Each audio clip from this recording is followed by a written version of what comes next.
Hey ladies, it's Talayia with Melanin Beaute Boutique and it is Makeup Monday. So today I'm going to be doing a blue eyeshadow look, which is very popular now. It's trending all over YouTube. So I said, you know what? Let me try that. But the catch is, we gonna do it on a budget. Okay?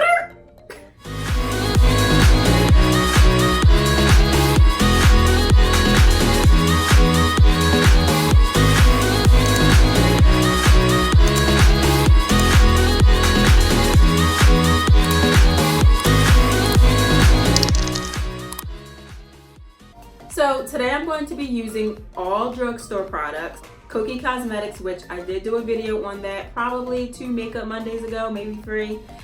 So you can check that video out. I actually might link it in here as a card right now, up in this corner over here, or over here. I'm not sure, I can't remember. Anyway, so your Cookie Cosmetics, your CoverGirl, your Almay, your Maybelline, so your drugstore product. So let's get into it.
overall, I think it looks nice. This is my first time doing like a color like on my lower lid or lower lash line, and my first time trying a blue. So I think it could have been a little bit darker, but I think that's just because I didn't use a primer. People use primers, and then sometimes use concealers, I guess, as a base coat, but I followed the instructions on the eyeshadow kit that I bought, which I believe was L'Oreal. So it was the L'Oreal Eternal Blue palette. So you know, you follow it all the way around and it tells you, you know, where to put each color. So I was following that, but like I said, I think it could have been a little bit darker to show up more, but overall I think the look is cute. This lip gloss that I have on, what was this? It's by Hard Candy. I honestly think I got it in my local beauty supply store, because I can't remember getting it at Rite Aid. But yeah, so this is the final look. Let me know in the comments what you think. Y'all saw me struggling through putting my lashes on again. Y'all know it's a struggle for me, especially with these nails on. And look, I got a broken nail and I got like almost 2 inches of new growth. So I really do need a refill. So that's probably part of the reason I couldn't really grasp, because they're a little longer than what I'm used to. But I got them on. So that is it. Thank you so much for watching today. So if you like this video, be sure to give us a thumbs up and tune in tomorrow for Try It Out Tuesday, where I try out a product that will help you get rid of those stubborn hairs in those stubborn places that they don't need to be. So we will see you on the next one. Bye.